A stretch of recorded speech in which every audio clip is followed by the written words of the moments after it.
Ladies and gentlemen, boys and girls, men and women, alien and alienettes. I say that all the time. Superheroes and superheroettes, soups and soupettes, b-ballers and b-ballers. I don't know. I'm running out of shit to say. I don't know, man. But welcome, ladies and gentlemen, to another episode of ABOV The Multiverse podcast. Woo! I am Adrian Blest. I'm Avery Harden, That's Avery Harden, man. And we got a lot to talk about this week. It always seems like we have nothing to talk about, but we always find stuff to talk about. But this week, we definitely got to talk about Gen V. That Gen V episode was crazy, crazy, like insane. I have so much to say to Avery about it, and I haven't talked to him about it yet. So. Also, if you're watching Gen V, you are goated, man. Yeah, you're. Because that's such a great show. I've been trying to get people on. I'm like, I've been asking people, have you seen The Boys? And they're like, oh, I'm like, what? Watch The Boys and then watch Gen V because Gen V is so freaking good. All right, anyways. So Gen V, we're talking about Gen V. Starting 5 just came out. I watched episode 1. I know probably Avery's way deeper than me. I'm on episode 4 now, I think. Yeah. It's good, dude. Even my girl likes Starting 5. It's so good. Starting 5 is so good. We can get more in depth with it, but just know that the way they go into the players' lives is insane. And it's like, it's because it's just real quick. It's like, these guys are like superheroes, but when you pull down the curtain and you kind of see, like, I didn't know Jaylen Brown's mom, like, I'll probably tell you the story. We'll talk about it. We'll get into it. All right, so Starting 5, Gen V. We went to go see Good Fortune, which was amazing. An amazing movie. Amazing. Seth Rogen, Aziz Ansari, Keanu Reeves, Keke Palmer. Yeah. Great movie, dude. Even though I did fall asleep at the end, I'll tell you more about that later. Yeah, I mean, and the UFC is happening this weekend. There's UFC that happened last weekend I kind of want to talk about. There's NFL going on. There's NBA starts tomorrow. Yeah, the playoff. I think that the World Series is about to start too. The World Series is about to start. Yeah. The Dodgers in the World Series. They say like this October to November, beginning of November is like the best time in sports because it's like it's a rush of everything. Like I think baseball is ending, NHL is starting, basketball is starting, NFL is like in its prime right now. And then obviously you got UFC, and then I'm pretty sure some boxing in there somewhere. So it's just a lot of activities going on. So a lot of good sports stuff. If you guys are sports fans, man, it's a good time to be. You're eating right now. You're eating right now. Yeah. But let's get it right into the first thing I think we're going to talk about, because ultimately we built this podcast off of Marvel and superheroes.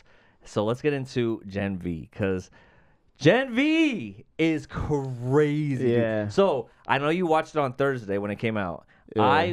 For whatever reason, when you said you watched it, I was like, I kept putting it off. I kept I don't know why, but I was like, I need to sit down and really like take it in, because I know it's gonna be such a good episode, because we're on episode 7. I think are 6 or 7 right now. It's 7. No, this was 7. Yeah. So there's only one episode left, I think, right? Yeah. So like we're in it, dude. Yeah, which they're banging. Like whoever said that this is gonna lead directly into The Boys, cooked. Like this isn't no James Gunn. Yeah, this isn't like how DC, James Gunn. Peacemaker. We were like down by the last episode of Peacemaker. Yeah. Nah, this is like what just happened in Gen V is insane. That's gonna set up The Boys. It's crazy. So let's get right into it. Okay? I just can't wait for the theory talk about like this dude Godolkin. Like, is he gonna? I don't know. Okay. I feel like Peacemaker. Not Peacemaker. Oh, I feel Homelander. Like Homelander and.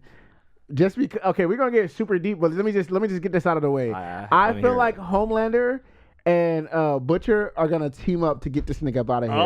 Because I feel like this nigga is different. That, like, and Homelander is on top. He's different. Yeah, he's different. So I feel like Homelander is gonna feel threatened and be like, "Yo, we need to get this nigga up out of here." I liked it better when I was the guy and everybody hated me. Now, no, you know what I mean? I feel like that. Yeah. So here's the thing. How? Oh, Marie. Yeah. Marie is her. Yeah, but her sister's having precognitions of her dying and shit. No. So I see, this is the first time I watched I was taking notes. This is the first time I watched Screen Crush in a minute. Okay. Because I was like, okay, I kind of like, it's about to end, and like they can't really spoil anything really. They can, but like they can't. But they didn't. So I watched Screen Crush, and Ryan Airy, he was saying that I don't know if he said he thinks this is this is actually what it was, but he's saying that he thinks the sister Sage like manipulated the sister to thinking that her sister was like die. You're gonna die. I saw that. I watched it last night. So I don't think that like you know what I mean. I don't think that's like a pre thing to her dying. I think it was just like her Sister Sage is, So I think Marie's still her. What we learned for sure is that Sister Sage is still running everything. Yeah. From the last season of The Boys, she's been running shit, and now in Gen V, she's running everything in Gen V too. But ultimately, we got the biggest reveal, which was the old man that we've been seeing, Cypher that we've been seeing, all the theories that we've had. It's all correct, dude. Every theory that we had was real. Which is the old burnt dude that was in the Godolkin. hyperbolic chamber was Godolkin. Yeah. And it's funny because I don't know if you know this. This is a whole nother thing. This might be the internet thing. If you guys are up on the internet drama and stuff like this, or like pop drama, I guess. So do you know the guy who plays Godolkin is Ethan Slater? Okay. Ethan Slater he's in Wicked. I don't know if you know. I haven't seen Wicked. I haven't seen Wicked either. But he's in Wicked. He also played SpongeBob on Broadway. Okay. But his claim to fame, or claim to infamy, as I probably is more accurate, is that he's dating Ariana Grande. Oh, really? But that's tight. He was married, had a baby with his wife. Oh, dang. And then him and Ariana Grande met on the set of Wicked, and he broke up with his wife. He divorced his wife and his newborn baby to start dating Ariana Grande. Dang. So people like say that Ariana Grande is a homewrecker. Yeah. And they also a lot of people hate Ethan Slater online because he basically cheated on his wife. It's so funny. And his newborn baby to be with Ariana Grande. It just sucks because it's like that's horrible. Trust me. But it makes a great villain. This is I was gonna say he's a great villain. I was gonna say that's horrible, but I feel like some people get passes, but when you have like such a cult following, you are in danger of like upsetting the wrong people. So like, let's perfect example, Travis Kelce, he cannot do anything to Taylor Swift. He can't upset her. Yeah. He can't break up with her. He can't. Do not cheat on her. Like, you're done. It's over. Like, you know what I mean? That fan base is so like crazy. Yeah. So I think it's the same thing with Ariana Grande, which they're so lovely and cuddly, whatever. Like for him to like cheat on this girl, for him, like I'm pretty sure they're like, what? Like F you, like you know what I mean? Like you ruined the, you know what I'm saying? This, Or even not even Ariana Grande is like probably like a Taylor Swift fans who do like Ariana Grande, but they're like on women's side, they're like, oh F him because you know what I mean? So when you have that cult fan base, like your what's the window of like things that you can do, like because dude, there are plenty of people in the industry that cheat on their wives or whatever, and it just goes under the wind. But like when you have that cult following, but when you cheat on your wife and you just had a baby with your wife and you cheat on her with Ariana Grande and then break up with your wife to be with Ariana Grande, it's pretty fucking crazy because Ariana Grande has like a crazy following, and like the fact that they casted him as soon as like it's like.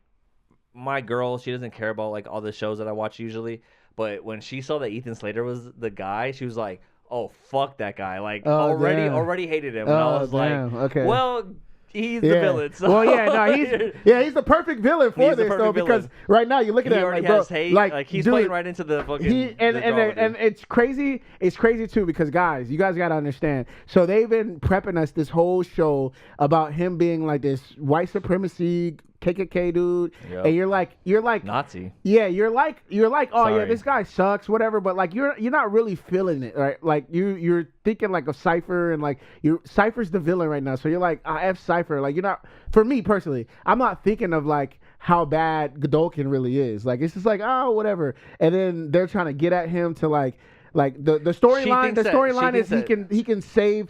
Marie thinks like, oh, if I save Godolkin, he'll stop Cypher. Yes. So you're not thinking that. You're not thinking of him in that light. But when he wakes up, you really get the gravity of like, oh, and then when he goes and murders the little dude in the diaper. Yeah.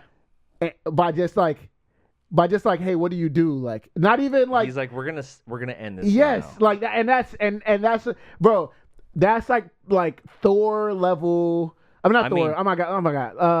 Thanos level. Like, yo, I'm in charge. I'm the guy. I think he's he's more powerful. But crazier than that. But I'm saying though, I'm saying though, like to give it like Thanos beating up Hulk. Like it's like, oh yeah, Hulk is that nigga. Like Thanos just beat the hell out of him. Exactly. So it's the same thing. It's like I mean, this little dude in the diaper wasn't that dude, but it was like. But the way that he did it. Yeah, exactly. Yeah, it was like yo. It was so like cold and calculated. Yeah, like, and he walked away smiling with his jacket. He was like, not his jacket. Okay, let's talk about this episode, okay? Because this episode was insane, dude. First off, I know we're not supposed to know, but I knew because obviously all the theories were like Godolkin. This guy's Godolkin, and I'm like, he's a Nazi, so like I know he's bad. And Marie's like over here, like we're gonna bring him back to life, and whatever. Which, by the way, her powers are insane. The fact that she was able to heal him completely, him and polarity, dude. Yeah. Oh my god. The thing for me is like. I knew, yes, like we were saying before, I knew that he was like, okay, whatever. But it's like I was thinking maybe he changed a new leaf or something like that. You know what I mean? Oh, that's what they want you to think. Yeah. You fell right into it, dude. I fell into the trap. You fell right into it, dude. I fell into the trap. But like, he's... No, you fell right into it. And like literally they're setting it up. Like all the signs were there.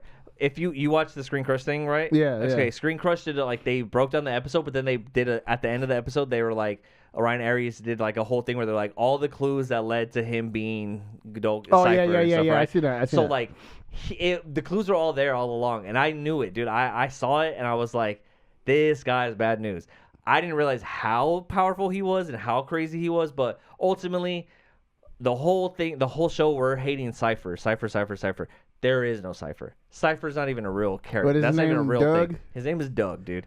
That's just a guy that Godolkin was controlling, which, how powerful is he that he's dying in a hyperbolic chamber, burnt to crisp, barely alive, and he's controlling Cypher to the point that Cypher is so smart, on point. Every single thing he does is crazy, right? So he's so powerful to be almost dying, but to control this guy to not only control him, but then to use Doug Cypher to control other people. So he's not even controlling. He's not only just controlling Cypher, he's controlling other people through Cypher. Like that's how powerful this guy is. Crazy powerful. Okay, so that's already scary. I'm already like, I knew this guy was bad news as soon as it happened. When Marie was like, we got to go in there, we got to save him, blah, blah, blah. I was like, don't do it. But I already know what's going to happen because, of course, the bad things are going to happen. That's how it happens in the shows, right?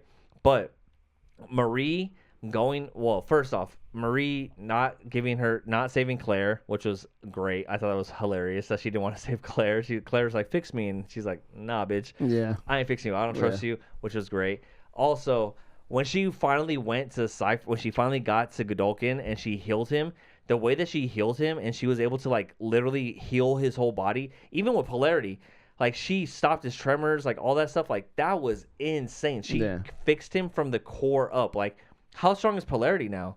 Like he doesn't have any. He's not sick from his powers anymore. How strong is this guy now? Yeah. Like, that's also crazy. How strong is polarity? I didn't even think about that. Yeah. Polarity is insane levels now because his powers are already super strong, but now he doesn't have any of the drawbacks of his powers. So now it's all just power. I mean, he technically won against the three powerful, kids, like, Which was also crazy scene, that whole scene where, like, he takes over somebody else's body. Yeah, he's like, you can stop me, but where am I at? And he's in different bodies, like switching different bodies. That was insane. Yeah, that whole fight scene was sick. That fight scene was sick. Cause like bringing the other little dude in, the flying dude. Yeah, the flying dude. That was Sam. Cool. Yeah. I loved how Sam was like jealous, and he's like, I love how Sam showed his vulnerability in that scene where he was like, I've never been jealous before. I've never had feelings like this before. But yeah, I am jealous. Like, I don't know what to say. Like, I'm jealous. And so I thought that was cool. I love, like, his relationship with Cricket and stuff. Anyways, the main thing of this whole story is we just set up the most powerful character in the boys' universe. Yeah. Right? We know Marie is God tier level. We know Homelander from watching The Boys is God level. But we just woke up a fucking mummy, like Apocalypse. Like, if you guys know about X-Men, like in X-Men, Apocalypse is this ancient mutant who is the most powerful mutant, who is very much I think Screen Crush or New Rockstars. I think I watched both of them last night. They compared him to Apocalypse because Apocalypse, his whole thing is like, we're holding out the weak. We're like getting rid of the weak superheroes, and we only want those strong ones to live. Like, I want the strongest to survive to make more strong. Is that Marvel? Apocalypse? Yeah, that's X-Men. Oh, okay. So he's very much like Apocalypse figure because it's very similar to that. Which, if you guys watch The Boys, you guys know that The Boys is like a ripoff of like Marvel and DC, right? They do that on purpose. Like it's satirical. They're making fun of the X-Men and Marvel and DC. So he's very much Apocalypse coded, right? Where he's an ancient being who's been dead, like been unpowerful for a long time, but now he got his powers back, and it's like, oh shit, we just gave this guy his powers back. He's way too powerful. Like, we should have kept him away, right? So him coming out of his psychosis, him coming out of his coma and becoming the most powerful being again, and the way that he just like came out, which I hate Ethan Slater because of all the shit that happened, but him coming out and just being he killed it. He killed it, dude. Yeah. We talking about acting? Was so good. We talking about acting? Woo! His acting was so good, dude. Hey, God. Listen, you suck at what you just did, but you suck at like being a dad and a husband, but like, bro, like your acting. But you're a great villain. Yeah, your acting, dude. Bro. Like I was like, yo, we need to kill this nigga, bro. We need to kill this nigga, bro. And it's crazy because they kept saying that Gen V is gonna directly set up the next season of The Boys. It has to, bro. Like, it's perfect, mean, you already, dude. It's like, perfect. I'm already seeing it. I'm already seeing it too. Like, I'm already seeing, like, I don't even know what they're gonna do in the last episode, but like, you could already see Butcher and Mother's Milk, and you know what I mean. They have to get Kamiko back, and like, I can already see it. Like, the boys have to step in, like, because this nigga is about to be on one. Like, because his powers are so insane. Like, he doesn't even need to do anything. He doesn't need to like fight. He doesn't like. He literally was like, "What's your powers?" Oh, you control your. He's like, "Oh, you know, I can turn my feet into hands. My feet actually turn into like my thumbs." Hold up. Before we even keep going on, hold that thought. They set this up. From the beginning. From the beginning, even with the girl with the bee thing, like if you the girl with the curly hair, like everybody has weak powers, and it's like at the school you're like, okay, cool, like whatever, like, you know, everybody's a superhero, but then they make sure like that the main guys are the main guys, right? Yeah, they have the list of like the top 10 but like superheroes. At the end of the day, everybody's just kids and they're having fun. They're in school. They're doing the thing. You're a soup. Yeah. It doesn't matter. Like, you're accepted in the school. Yeah, and that was Homelander's stance. Yeah. Homelander's stance was like, hey, like we are like kind of like gods. Yeah. We're all even if you have a dookie booty superpower, like you're still that guy. But this nigga is like, no, like yo, like no.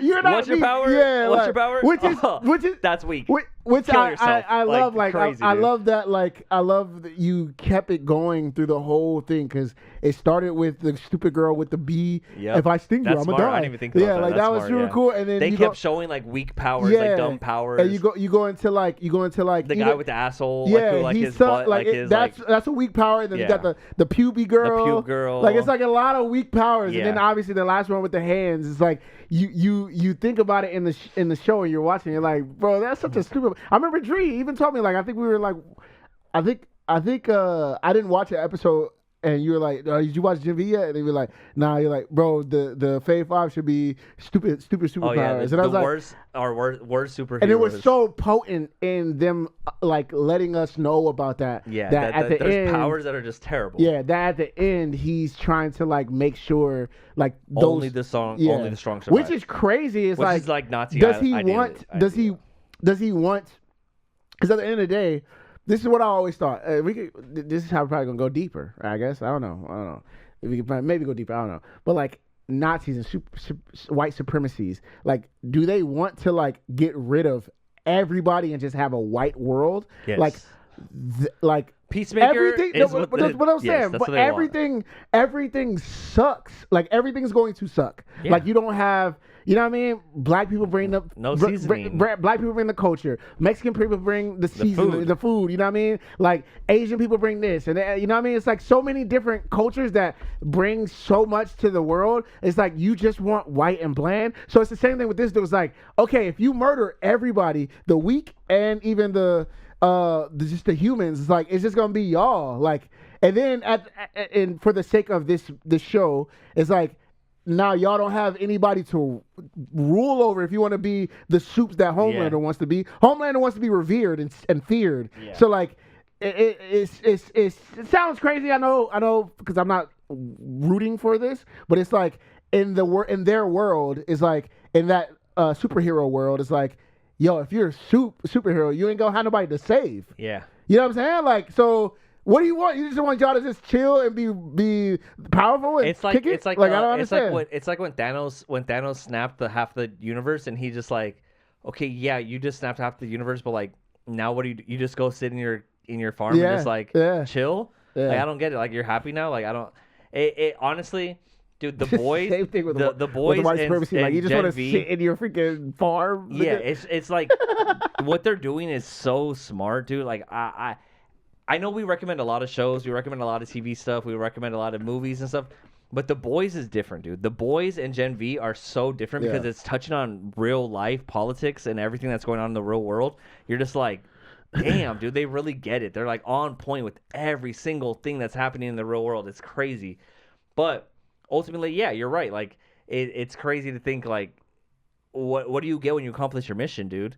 Like, you accomplish your mission and, like, okay. Yeah. Like, that sounds like a boring world, dude. Yeah. Like, the biggest reason I love living in California is because there's so many cultures, right? I love learning about other cultures. The reason I love UFC is because I love learning about other cultures. Like, dude, Polish power. I'm, like, over here, like, I think I'm Polish when Jan Blachowicz is fighting, dude. Like, when Yuri Prohaska's fighting, I think I'm a samurai, dude. Like, I love learning about other cultures and, like, everything. Like Izzy when he's like talking Nigerian and stuff like that, I'm just like, it's sick, dude. I love learning about other cultures and stuff, so it's really cool. Like, especially Ariel Helwani's show, right? He interviews all the fighters.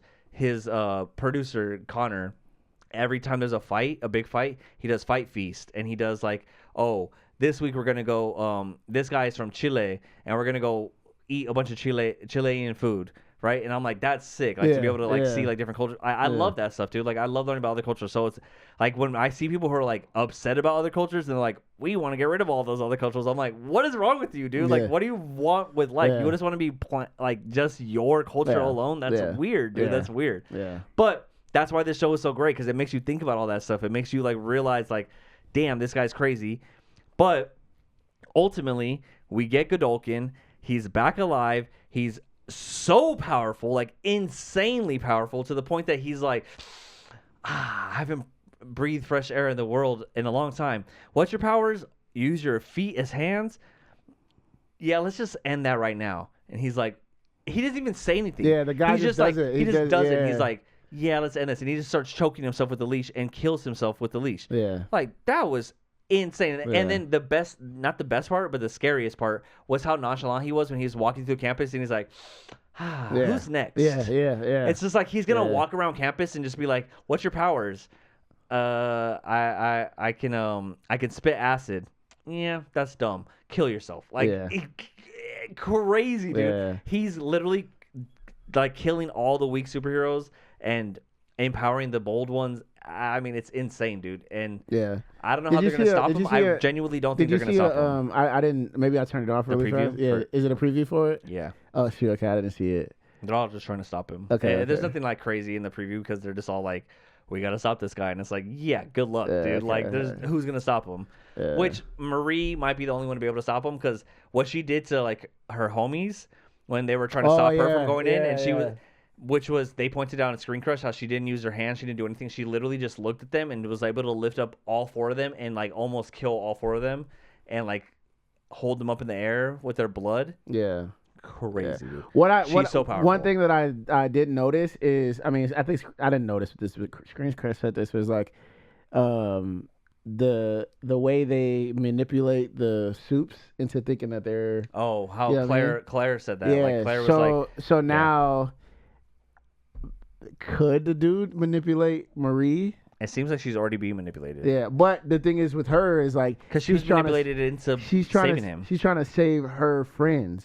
Yeah. Everything she's doing is for her friends and family. Yeah. So like, could he manipulate her and be like, "Hey, well, I'll save all of them. Like, help me win." Like, could that be a thing? Yeah. Also, like, it's so much things that can happen. I feel like Homelander's gonna come in this this next episode for sure. I mean, so episode 8 is going to be this is the last episode for Gen V, and then next after this we get the boys, which the boys, I mean, that's the boy. Like, and I'm not talking about the show, the boys. I'm talking about the group, the boys, like Butcher, Frenchie, Kimiko, like Huey, like Mother's Milk, like those guys. I love them. I'm so connected to them, dude. I love them so much, and I can't wait to see how they deal with this. And they're like, because I know it's gonna season 4 is gonna be like, this happened at Godolkin University, and they're gonna be like, all right, we need to kill this guy. Yeah. And Butcher's already on his craziness right now. Butcher's lost his mind, dude. Butcher's about to die, and he knows that he's gonna die soon, and does not care about anything or anyone. And I have hella questions now. Like, me too. Like, what about this dude's powers? Like, how do you stop him? And then also, what is he thinking? Like, is he thinking just soups? And he's just like, I don't really care about the humans. They just kill all the humans, and then they're just like, the weak superheroes, like, you're dead too. Dang. And it's only just the strong survive. It's all about survival of the fittest. Like, we want to make a new world. He thinks that they're supposed to be gods. He's like, we're gods walking amongst humans. Like, we should be on top. We should be ruling. And that's kind of what, Hitler and all them thought too. Like, you know? So it's like, and I know I keep saying Nazi and Hitler on our podcast, and I think that's not demonetizing us, but not letting us get views. But all the shows are based around this. So how am I supposed to talk about it without talking about it? You know what I mean? Every time we have a Gen V episode, I think you say it. So, but it's hard not to, because that's literally the whole theme of the thing. Yeah. And you know what? There's other podcasts and other shows and other things that talk about it, and they don't get demonetized. They don't get bad views from it. But it's like, we're talking about Gen V. Like, that's the whole theme of the show, is that they're all Nazis. You know what I mean? Like, it's literally that. Like, they're Nazis. So I don't know what to do to avoid this, but hopefully we get more views than 30 fucking views on this episode. Yeah. But regardless, it's insane. Gen V is insane. Godolkin is ridiculous. The fact that they just brought him on, the fact that they have Ethan Slater playing him is crazy too. I'm not gonna lie, so man. Insane, I love that. I know, shout out to Ethan Slater haters, but like, I love it, dude. I know what he did was bad, but like, bro, like, this is the perfect villain. This is the perfect way to like have your career go. Like, you know what I mean? Like, it doesn't like, imagine he would have did Good Fortune. Yeah. Like, no, that would have been like, no, we don't believe it. Yeah, you're bad, dude. Like, this is like actually perfect for him. It's smart for him to play into it, because he seems like a nerdy dude, but like, he pulled Ariana Grande, so it's like he's not slacking. Ariana Grande is not that bad no more. Not anymore. Yeah, she kind of fell off. Yeah, man, I'm excited because I already know he's in 2 episodes, right, of this show, and I'm pretty sure he's gonna be a main character. Yeah, and all eight, maybe even they probably do 10. So he's gonna get a little bag, and he's gonna he's probably already in the circle of the acting world, but I'm pretty sure this performance is probably gonna get him crazy. Yeah. Like, everyone's gonna forget about the fact that he cheated on his wife with his newborn baby. For sure. He's dude, like, he divorced his wife and his baby that he just had to go be with Ariana Grande. That's insane. And Ariana Grande is probably going to cheat on him and leave him for someone else, and then he's going to end up being single. I thought, man, look, crazy, I don't even know the core of that. Like, it was a whole, like, the last year was like crazy. Because I remember seeing the what do you call it, the promo for that movie, and like, they were saying that Ariana Grande was with the black girl, like they were dating. They're just super weird with each other. But no, she literally. She started dating Ethan Slater, and like, he broke up with his wife. Who is he in? What is he supposed to be? He's like, I don't know. I haven't seen. I haven't seen it, but he's like a I don't know. He's like a main character in the movie. It's a main character in the which movie? Oh, he must be he's like the wizard. He's not the wizard. He's like someone that's like a friend with Ariana Grande in the movie or something. I don't know. All I know is he was SpongeBob in on Broadway. I've never even seen that. No one has. But apparently he did really good on SpongeBob. You are Godolkin now, and you are a great villain, brother. You're scary, dude. Yeah, great villain. Shout out to Ethan Slater, even though most people hate him. But excited for the boys. I'm so excited for the boys. Well, we got one more episode and then the boys. So we'll be back next week talking about season 8 finale, and it's gonna be amazing. the boys did it right. Like what we're lacking from Peacemaker, what we expected from Peacemaker, like the setup of Peacemaker, like we're like, oh, we're about to get the craziest setup for like Superman and all this stuff, and we were disappointed. The boys never disappoints. But they're like, they just set up the greatest villain, like the scariest villain in the Superhero, boys. Yeah, like it's the same thing I always say about the boys. Just when you think they can't outdo themselves, they outdo themselves every single time. So I'm like, there's no other greater villain than Homelander. Then they give us like freaking the Nazi chick that like the what's her name? I forgot her name. But I know what you're talking about though. But then they give us the girl who's on the news, the like America chick that she's like pro America, all that stuff. She was a bad villain. Like you keep getting these crazy villains, you keep getting these crazy scenes, and then you're like, okay, they already did everything they could do, and now they just introduced Godolkin, and you're like, wow, okay, now we have like a super villain who literally is just like, he doesn't have to do anything. He controls people and makes them kill themselves. Like it's crazy. I don't put it past the boys' creators to give us like a super duper sad ending where Butcher dies, Homelander dies, and Ethan Slater dies, Godolkin dies. Where it's like, or even all the soups just die and humans. You know what I don't put it past them. Yeah. To where it's like, all right, that's what they wanted, and all the soups actually die, and humans are just whatever. Because at the end of the day, this all started because Huey's girl got killed. This all started from Huey's girl getting run over by A-Train. Yeah. That's how it started. So soups are bad in this world. Yeah. So technically, that would be a good satisfying ending to the show. Is that for all Huey. the soups died? Yeah, it was tough for Huey. That's Butcher's plan. Huey has his girl Starlight, but I mean Butcher hates all soups. Yeah, he wants to kill all of them, even though now technically he's a soup. Yeah, well he's ready to die, but he doesn't care yet. He wants to die.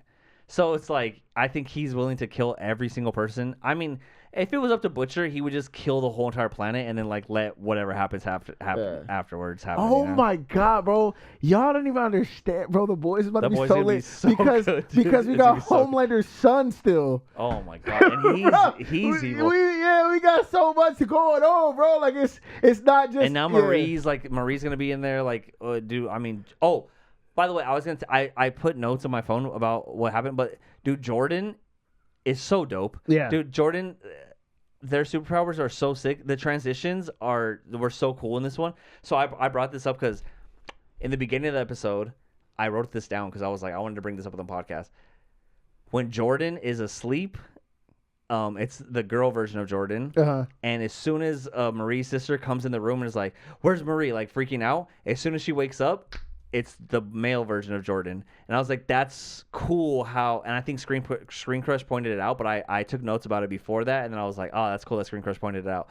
But it's like, as soon as like she's she like woke protected? up. Yeah, like because the male version is more durable, right? Okay. So like they can handle more stuff. So like as soon as like Jordan was like sleeping peaceful as the female version, and as soon as it was startled, like as soon as she was startled, she turned into the male version, and it was like, and I thought it's such a cool transition to like see, and the way they did it to her, it showed her sleeping, then it showed the door, then it went back, and she was the male version. Yeah. And then this episode was the first time. I mean, I noticed it now that you're saying it, but I didn't. It was even so know. cool. Yeah. It was so cool. As soon as I rewound it to like see that again, because I was like, that was sick. That was a sick transition. Because they always show the transitions really cool.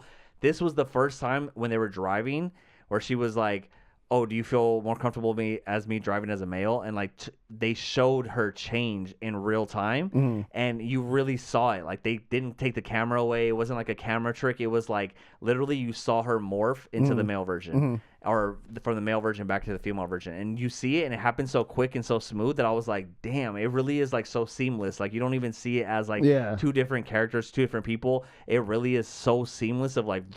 Yeah, she was like, "Are you?" Cool, she's like, "Are you comfortable with?"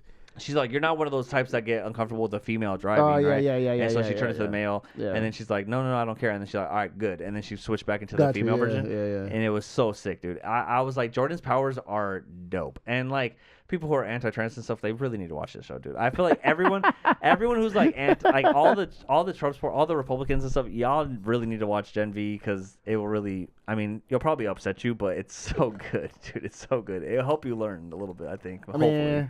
I feel like they'll rock with Jordan heavy because Jordan's dope. Jordan's sick. The power, powers the are power, sick, the idea behind the character is actually really cool. It's dude. one of the greatest characters, I think. What did they say? Transtastic. Cool. Transtastic, yeah, transtastic. But yeah, man, Gen V was so on point yesterday. I watched it last night, and I was just like, damn, dude, this is such a good freaking show. So we'll see what happens, and I'm super excited for the boys to come out. But man, what a good show! Yeah, great show, man. Great show, man. We also just saw Good Fortune. Good Fortune, man, which was great movie, dude. The first big comedy movie I think that's been in theaters in a long time. Yeah, there hasn't been like a comedy in a long time, especially like an R-rated comedy. Even though I wouldn't consider this an R-rated comedy, I would think this is like a wholesome comedy. Yeah. It's like a wholesome, good comedy. Yeah, it wasn't. There's no bad. There's no like raunchiness. It's just like a fun, good comedy, dude. And there's like good messages in it, good life lessons in it. And man, it was, dude. I honestly felt like when I was in the theater, I'm not gonna lie, man. Good Fortune is a great movie. I felt like I was in the early 2000s watching this movie, dude. It just felt like they hit the nail on the head of like everything. Like you didn't feel like nothing was like canceled or anything. Yeah. Like they were just talking about. It was funny. Like it wasn't like they were teetering around. Funny. Yeah, it wasn't trying to be like edgy. Yeah, it wasn't trying to be like. It was good. Like Seth Rogen did a really good job. Aziz, bro, I knew Aziz was funny since Parks and Rec. But like, dude, I was laughing out loud in the theater. Like we all were. Like everybody was laughing. Like it wasn't like one of those. Like it was like we were laughing damn, that was funny. Like Seth Rogen did a really good job. Aziz is like so funny. Even like his mannerisms, the little things that he does, where he's just like, I don't know, just like his mannerisms and the way he talks and like everything. Like he's just a funny guy, dude. He's so good. And I know a lot of people don't like Keanu Reeves. I love Keanu Reeves. That's my dog. I thought Keanu Reeves was like the most beloved person ever. Nah, some people don't like his acting. I love Keanu Reeves. I think this is the perfect acting role for him. Yes, like he. I was gonna say, like, bro, like he was perfect, bro. Like for him to be an angel that wants to, like a dumb angel to help, but like you're not supposed to help, but like he's like, and he ends up becoming human. Like that. That's such a dope concept, bro. Like the scene where he's like working at the restaurant, he's like working with the dishwashers, and he's like learning Spanish and stuff. And he's smoking a cigarette, and he's like, Seth Rogen's like, "Are you smoking a cigarette?" And he's like, "Yeah, I gotta go back to work." He's Jesus, like he's speaking in Spanish and stuff to the workers. He's like, I gotta go back, man, to my shift. And he's like, "This is the only thing I have." Like, you know what I mean? Like, it's such a good movie, dude. I think it's a really like fun, like it's a fun movie, man. I think everybody should go watch it. Feel good movie. Like it's like one of those movies where like it's like you feel like happy and excited, and it's like there's like some sad down parts, but like it's really like bright and bubbly. You know what I mean? Like when Aziz is like when he becomes the rich guy and he's like at the house and they're like sharing guac and like all that stuff. Like that whole scene where like it's like all three. So of them that's what I wanted to say, man. It hit home for me because in the movie Aziz is technically me, like to a T. Oh, like dude, he's doing food delivery and he works for a rich guy. Like now he's working kind of for a rich asshole. I don't work for a rich asshole. I work for a really rich dude. But like it's literally I'm watching him. I think that's why, because I related to him so much. It almost felt like an attack on us a little bit. Like that's the one thing I will say that's bad about it is like as we were watching it, I was like, all right, fuck you. Like, I was like, hey, chill out with this, dude. Like, I get it. We're broke. We get like, yes, okay, we get it, dude. But I think I loved it because Dre didn't see this, but at the end of the movie, because he went to sleep. I fell asleep. I worked from 6 a.m. and then I didn't sleep that night. Like, it was bad. I fell asleep at the end of the movie. The whole point of the movie was to show Aziz, who was technically broke, that his life is worth something, right? And then the lesson also it wasn't supposed to teach it, but the lesson taught Seth Rogen, who is rich, how like I guess lower class lives, and he understood at the end of the day. And like at the end of the movie, they switched back, and Seth Rogen becomes like a wealthy guy who understands the lower class, and he's like, they will eat like the rich. Like, you guys gotta understand, it's way more than them. Like that speech is so good. Dre didn't hear it, but like the speech basically was saying like it's millions of them. It's like the Ants movie. Yeah. Like he was like, it's so much of them. When they figure that out, we're done. So we need to treat them better, basically. Yeah. And he's like, I'm the CEO, so we're gonna do it my way. I don't care what any of you in this room says. And I thought that was really cool. Like, and I don't know if this is real life, if Aziz or Seth Rogen really feel that way, but I know Keanu Reeves is one of those guys who's kind of like that way. I mean, I think Aziz wrote this movie. Oh, he did? Okay, okay. Well, yeah. Then there it is, man. And I think that's really cool because, you know, you got really, really, really wealthy people that aren't understanding of like what we go through as people who didn't hit the lottery in finance or whatever, like, you know what I mean, where we didn't really come from money, and you know what I mean. I just think that was a really cool concept of a movie, man, because it showed like, hey, like people are struggling. And it was a real struggle. Like, you guys don't understand. Like, I Uber and Uber Eats, so seeing like food things happen and like you can't control a food situation. Somebody gives you a bad rating, so it messes up your whole system of you working. Like, bro, that's so real. Like, and then the company doesn't care because they're a multi-billion-dollar company that could go get somebody else. Like, it's like crazy, bro. Like, it literally hit very, very much. It was funny today because I watched an interview on. I literally just watched an interview on Ariel Helwani with this. There's this guy, Moneyberg something. He's like this rich guy who basically paid for a black belt, and it's like a big controversy right now. But he was like, pay for it, but I thought you had to really work for that. Exactly. So he got a black belt in 3. This is a little side tangent. If you guys are curious, whatever, who cares? But basically, this guy, he's kind of going viral because he's like a rich, like he said he's 46. This guy's not 46. He's like in his 50s. Okay, because he's not younger than my mom. Like, this guy looks older than my mom. Anyways, he's really rich, and he's been popping up with like different UFC fighters and like all this stuff. And he got a black belt in 3 years, which, like, only the elite of the elite, like BJ Penn, like UFC champions and stuff, have gotten black belts in 3 years. Okay. Right?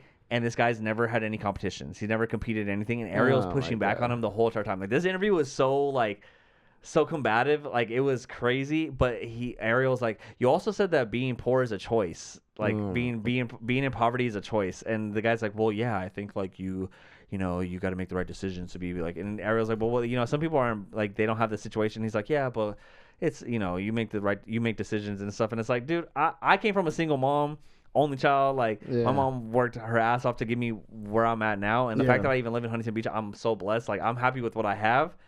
Obviously, I wish I could be doing better. But he's like, I pay, like, Ariel was like asking him, like, don't you pay people to come on your podcast? And he's like, Ariel's like, I've never paid anybody to be on my podcast. And he's like, no, well, I mean, they, you know, I offer them money and stuff like that. And he's like, how much do you pay him? And Ariel's like, I heard you pay $5,000. He's like, yeah, but $5,000. I mean, what is $5,000? Like, it's, you know. How's he rich? I'm like, dude, if I got $5,000 today, I'd be like, dude, that's my rent, and I got money to I could buy my girl an engagement ring. Like, I'm chilling with $5,000. Like, that's so much money. Damn. So like, it's just like, yeah, he was like a dating. It's a whole side tangent. That's a whole other thing for another podcast. Don't worry about that. But the fact that he said today that poverty was a choice, it's reminding me of when Kanye said that slavery was a choice. And I'm like, you're so out of touch, dude. Like, you have no idea what it is like. And this movie, to bring it back to the point, this movie showed how out of touch people are that are rich, but also it's very cool to see that Aziz and Seth Rogen and Keke Palmer, which Keke Palmer's down to earth, and Keanu, they're all like acknowledging the fact that like, hey, people in our industry are out of touch, but we get it. You know what I mean? I thought that was really cool. I thought that was really cool. Like, like, obviously they're very blessed to be rich, and like Seth Rogen plays a good asshole in this movie, but he also at the end he turns around, you know. So it's cool to like see it, and I don't know, it was a great movie. It was fun. It was like feel good. It was a cool movie, dude. It's crazy because it's like at some point I think I kind of understand the rich in a sense, not like fully, but like for example, like I don't want to say his name, but if you know, like the guy that I work for, I remember going to Vegas and doing his car registration. He hasn't done it in a while. Like, he's been famous and rich for however long. Since we've been in high school. So he hasn't done that, and it's like, oh shoot, like he's rich. He doesn't have to pay for this. Don't go so it's like maybe in a sense of somewhere you lose it because you don't hang around like people like regular that no more. You don't hang around regular people like that no more. You know what I mean? So like, even like when I talk to him sometimes, I'll be like, oh yeah, I got an Uber. He's like, oh yeah, damn, like how's that? Like, you know what I mean? I gotta explain to him like how it works and how much money I get when I do it. Like, cause you don't hang around people who are making $60,000 a year. You know what I mean? So that in that sense, I can understand, but that's why I rock with him, because he sits down to understand. Yeah. Like some rich people, like what you do say, like he's out of touch. He doesn't even want to know. Like it's like, bro, like that's crazy. Yeah, you gotta like. You know what I mean? And that's why I love this movie, because Seth Rogen was pushed into knowing, but he started to understand. Like, yo, this is because crappy. He had to go through it.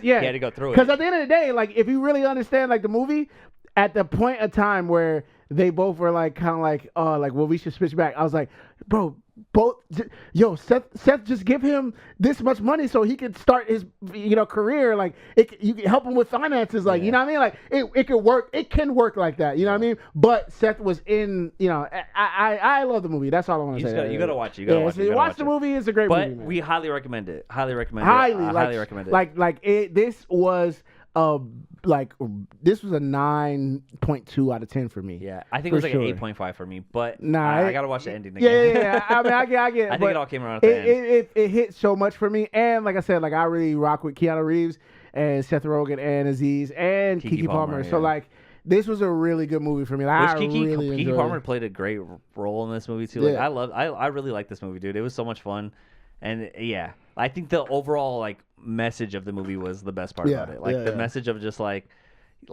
hey, like you're rich. This guy's like your assistant. Switch lives, which we've seen the whole switch lives things a lot, like Freaky Friday stuff. But it was a different take on it, and it was so smart, and I thought it was really good, dude. Really good movie. So. Good job. And shout out to Avery, because he hooked up the tickets for that one. So thanks. Shout out to T-Mobile, dog. Yeah, T-Mobile Tuesdays, dude. T-Mobile Tuesdays, man. Yeah, we got free movie. Or not free movie, but $5 movies. Yeah, that was pretty dope. So yeah, that happened. Also this week, Avery and I have been waiting for this to come out. Season 2 of Starting 5, dude. Oh, yes. Oh, my God. Yes. If you guys don't know, Starting 5 is a Netflix kind of like mini documentary series where they follow 5 players from the NBA from the beginning of the season all the way to the end of the season.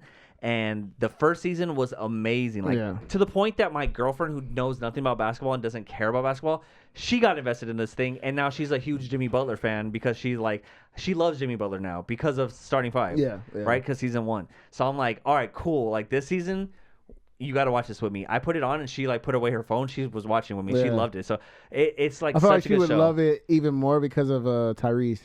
Like Tyrese, so kind of like Halliburton, and she knows about Halliburton because I was obviously very invested in the playoffs last year, and Halliburton's, I mean, he's dope. I like him a lot. So, but his life, I feel like can relate to, not relate, but like the younger, like I don't know, like, like, cool, your girl can see that his girl is like not ditzy, she's like very lovey, you know what I mean, like, so I think, and he's like going to the like WWE and shit, he's like doing like stuff like that. He's just like a fun, cool dude. Like everybody else is like, Shay too though. Shay's but like KD, and James, that's the best part. That's the best part. That's the best part about this show.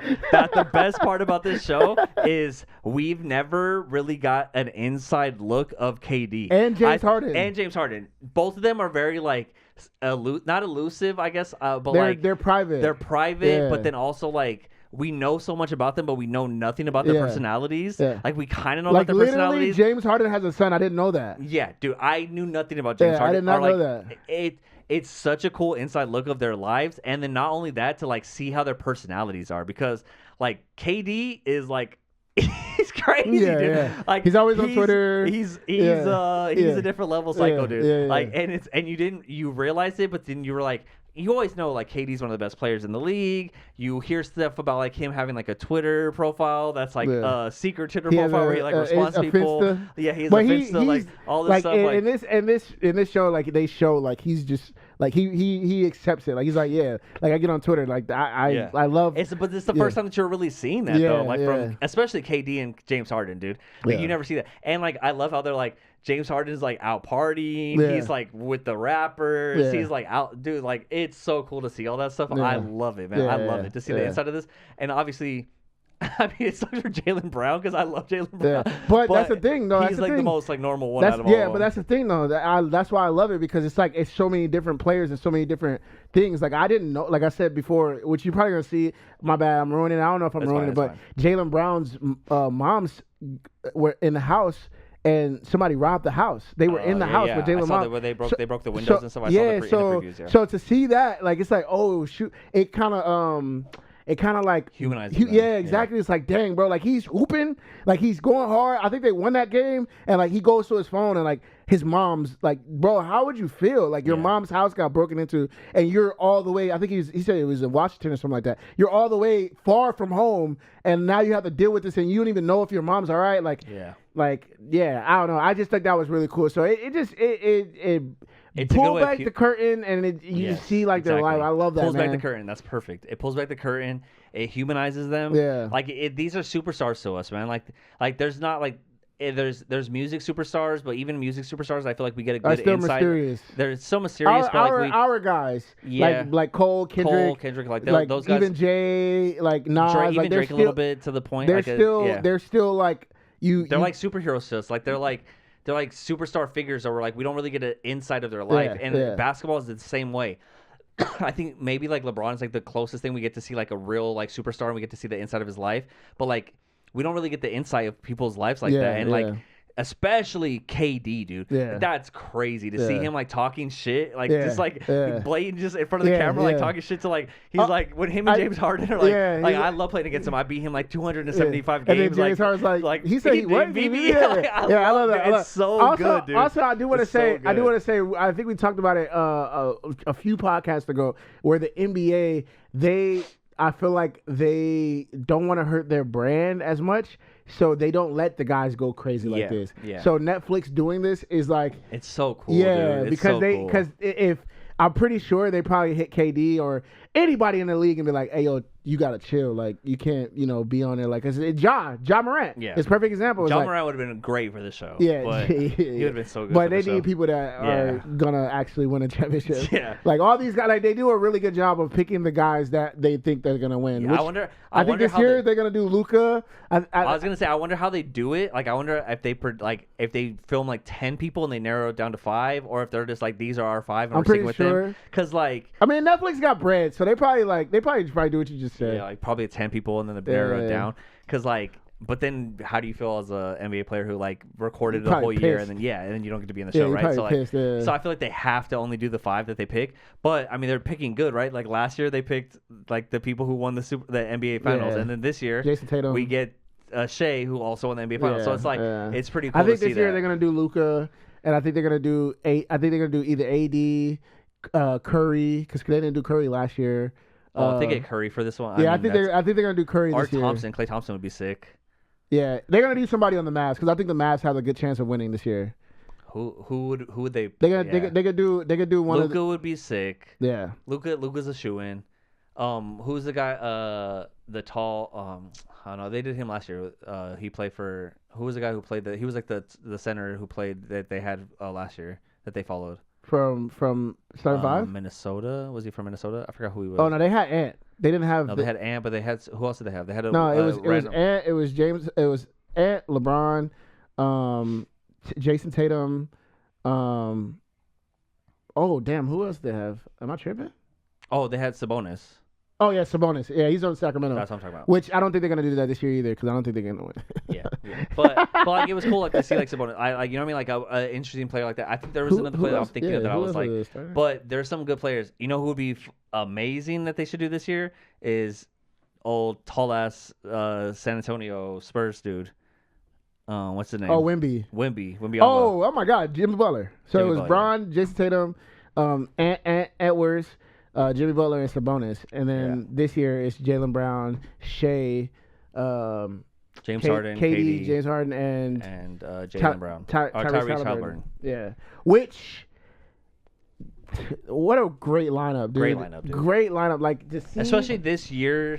This like, I don't know what kind of foresight they have to pick these people, but like, I mean, this year was all about Halliburton, Jaylen Brown, and Shea, and like all of them were so involved. KD and James Harden were like, I mean, they're always popular, so like it's fine, but like they didn't. But the story this year from the finals and everything was Halliburton and Shea. Yeah, you know what I mean. So like the fact that they got them, like that's crazy. They're probably gonna get Luka. There's Curry.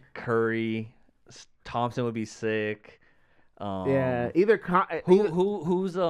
someone was dating. Oh, Klay Thompson's dating Meg Thee Stallion. Yeah, I'm saying Klay Thompson would be perfect. Klay Thompson would be perfect. Yeah, Klay would be good. Yeah. Like he's dating Meg Thee Stallion. He like I want to know about that stuff. Like like that whole all this stuff. Like there's some good storylines. But regardless, so far I've only watched the first episode, but it's really good. I love seeing KD just talk smack. I love seeing James Harden being such a confident little asshole. Like he's crazy, dude. And you forget these guys are like 6'7", dude. It's insane. Like it's so dope, man. KD's 6'11". That's crazy. KD's 6'11", and then James Harden I think is 6'5".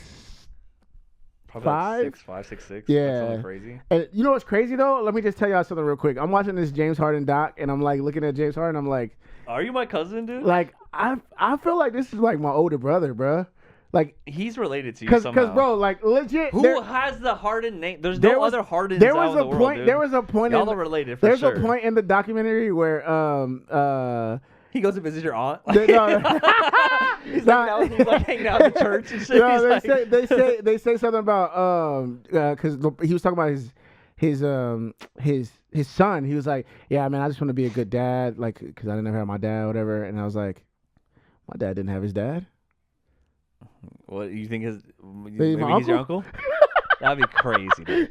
And I was looking at your brother looks very similar to James Harden. Bro, he looks. There was a picture that we always had in my house, and it was an obituary of my grandfather. Yeah. And bro, he had the beard like James Harden. He looks like him. I don't know. I would never know where that thing is, but he looks like it. Maybe you need to do an ancestry or. I want to do it. I want to do it. I've been wanting to do it. So like I might do it soon. You should do it. It's cheap. It's whatever. Like they'll connect you to some crimes if you ever committed a crime, but just don't commit crimes. You're fine. You're chilling, dude.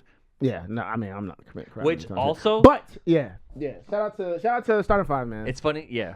Starting Five is amazing. Speaking of Netflix going crazy with the documentary stuff, I also just watched, and this is what I connected to the serial killer stuff. I also just watched a documentary on the BTK killer. That was crazy. You should watch that. What is a BTK? What is that? So BTK killer was a serial killer, and is bind, torture, kill. He was around from like the 70s. Bind as in tie them up. Oh, bind. I thought you said bind. Bind, torture, kill. Okay. So he would go to people's houses. Yeah. He would like scout out their house. He would go into their house when they were at home, wait for them to come home, capture them, tie them up, torture them, and then kill them. And he committed like 8 murders or 9. He did 10 murders that they are for sure were him. Over like a 10-year span or something like that. Okay. And then when they finally caught him, and this dude was he was a part of the church. He was a local dog catcher. Hey. He was involved in his daughter's school and sports. He was your typical family man going to blah blah, Boy Scout leader, all this stuff. They caught him, and when they finally like connected him to it, they're like, just admit it. And he was like, all right, and he admitted it and just like spilled everything that he did. Dang. And they have all the video, all the footage of him like admitting to everything, like all the police interrogations. It's crazy, dude. Yeah. It's so interesting, so crazy. I was watching this at freaking my girl spent the night at her sister's house. I was at home by myself, and I was like, let me just throw this on because I watched a podcast talking about it. Threw it on. I had nightmares, dude. Damn. I had nightmares, and I woke up like being like, all right, maybe not. Let's not watch a serial killer documentary before I go to bed again.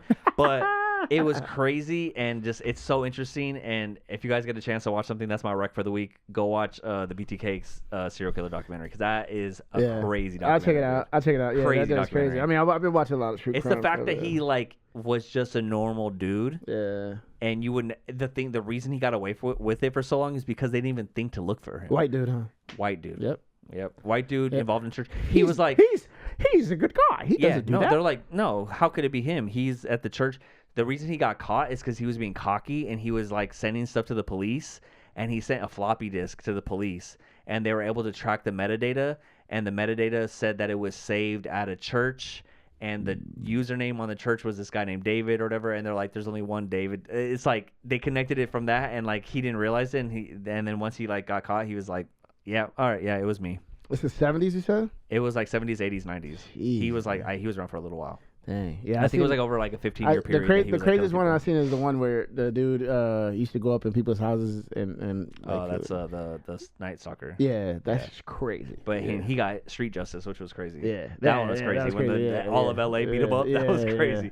But this guy, like, it's wild. So Netflix, they're so good. You know, they're always on it. But between Starting Five and the BTK stuff, dude, like that, I've been enjoying Netflix lately. So shout out to Avery because I have Avery's Netflix. So. Shout out to T-Mobile again because I did not pay for it. I literally just had to download it on my TV because I don't know what happened. But between me and Avery, man, we share so much like streaming services. I think we have every streaming service pretty much except for Paramount, which I will be getting once UFC officially switches over to Paramount Plus.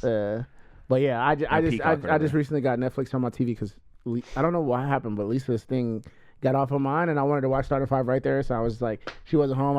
I put my code in. And I was like, oh yeah, I got freaking Netflix. What the hell? Yeah. But yeah, man. Hey, dude, Starter 5 is amazing. I'm about to go home and watch the rest of it. Yeah, I'm probably gonna watch it tonight too. Which leads us perfectly into this transition of our Fave 5 of the week, based off Starting 5, our Fave 5 NBA players of all time.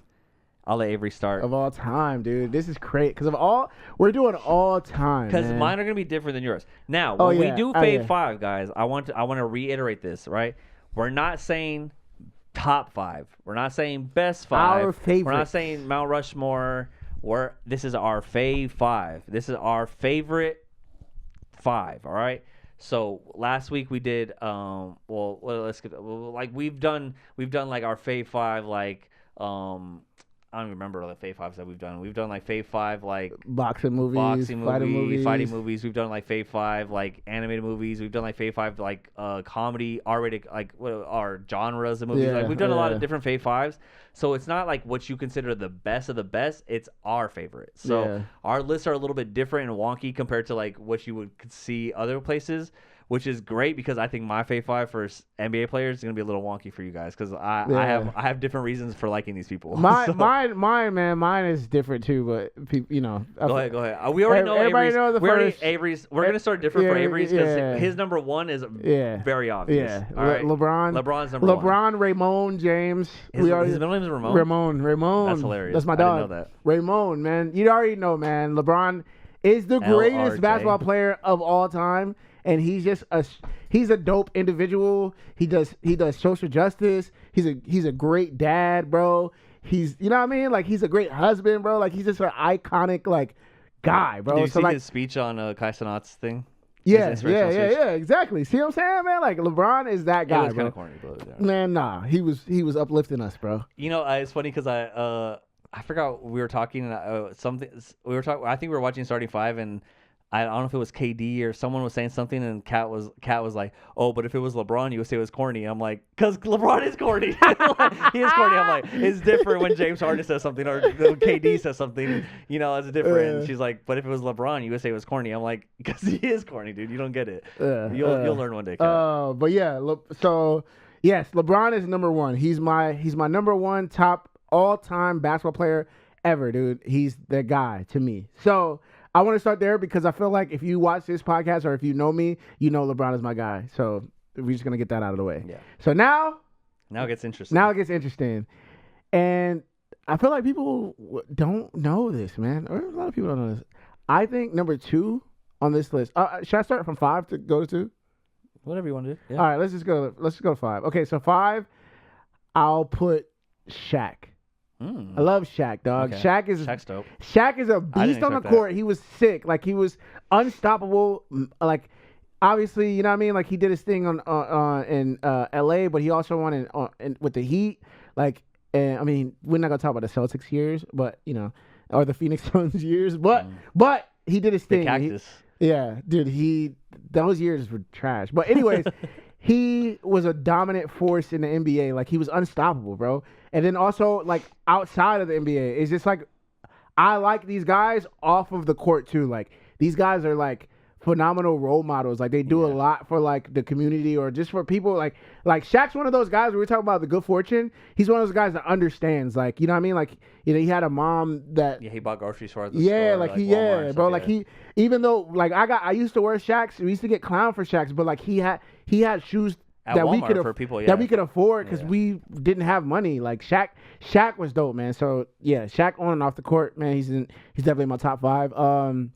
Number 4, man, I gotta put this guy here because yeah, man, it is what it is. Like Michael Jordan is that guy. Like Michael Jordan kind of sucks off court. I'm not gonna lie, he kind of sucks off court, but dude.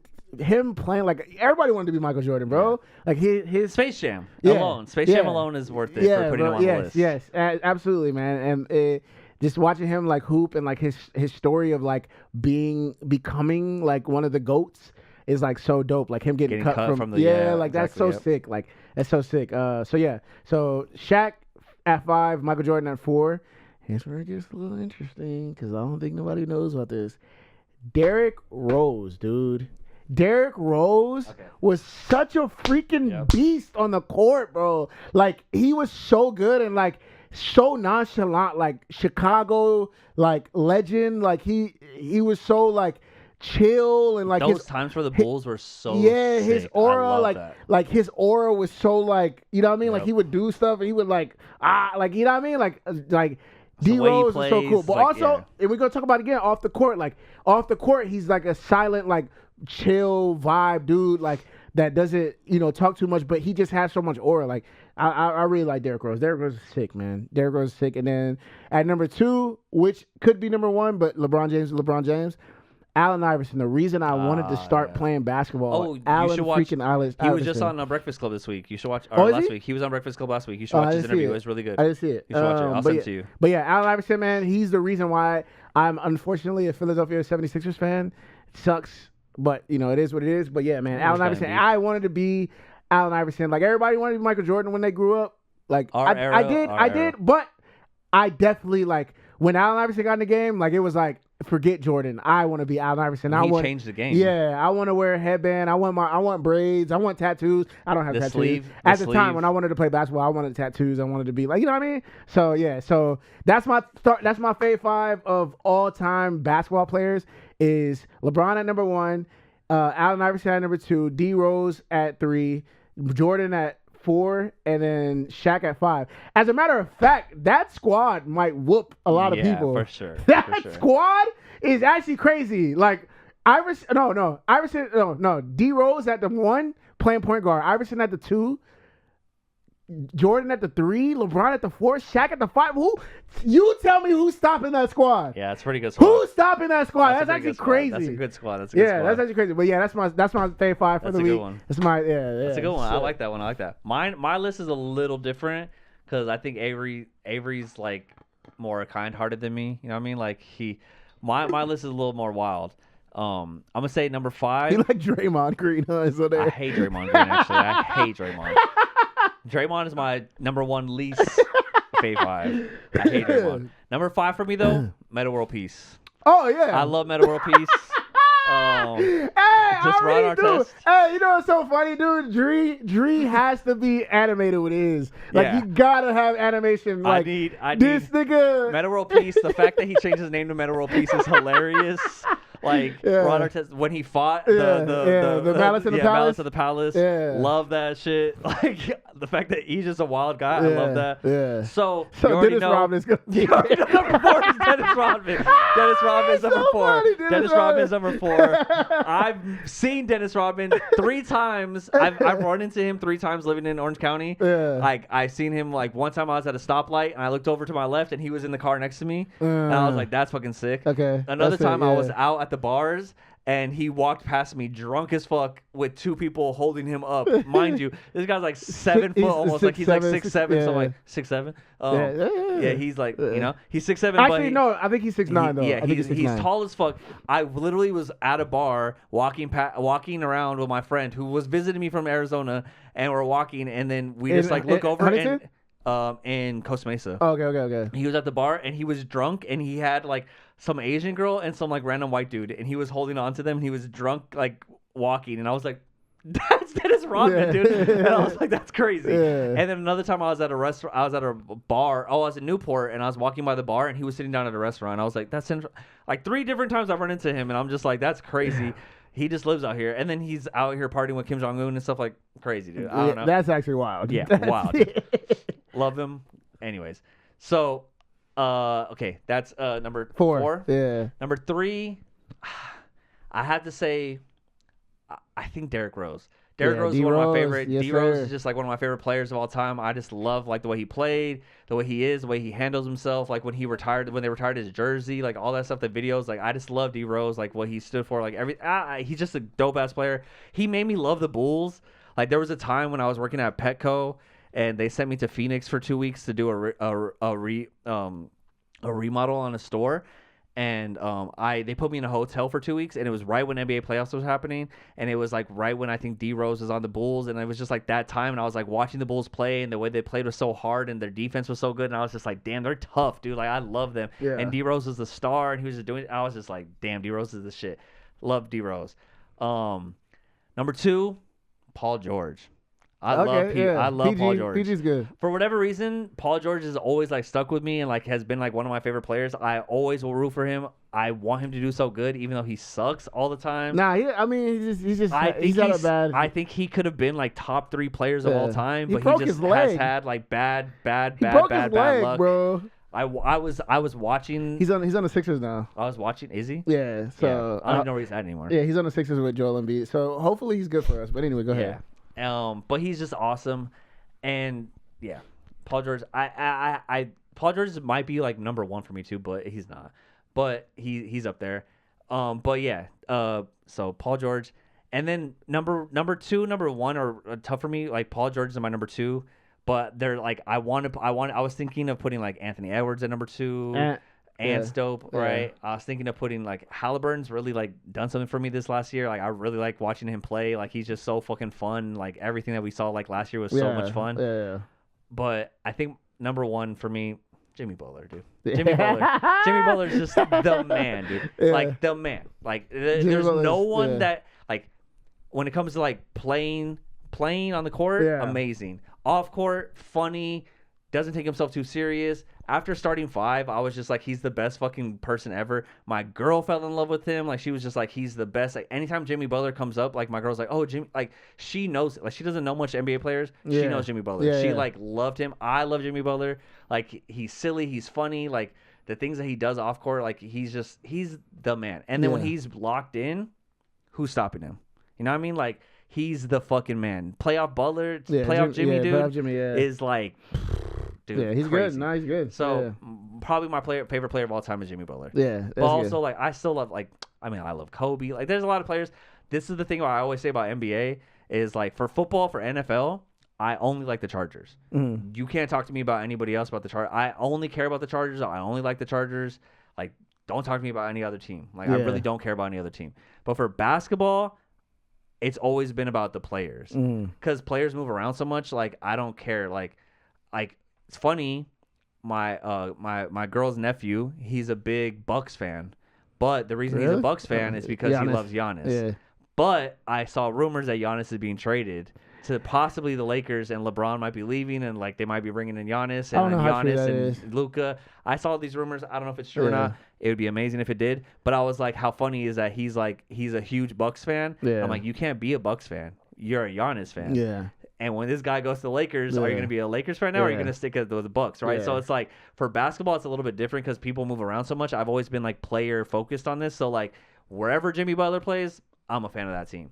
Wherever Paul George plays, I'm a fan of that team. I just want to see them do good, right? You come support the Sixers now, bro. Yeah, I'm down. Welcome, bro. I have no favorite team. Welcome. I always lean Lakers. It's a rough road. Yeah, I always lean Lakers because like that's just like with us, bro. Yeah, Lakers always been a thing. But let's now wherever Paul George plays, let's get into it, man. Because I kind of want to do this before we go anywhere else. Because the season opener is tomorrow, guys.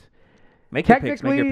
Yeah, technically the season opener is like the big day is Wednesday, but there are 2 games tomorrow. So what I'm gonna do is I'm gonna do my picks for tomorrow and Wednesday, and let's see if they come true. Yeah, let's hope they come true. So We did this last year, and it was pretty fun. Yeah, and Avery's picks.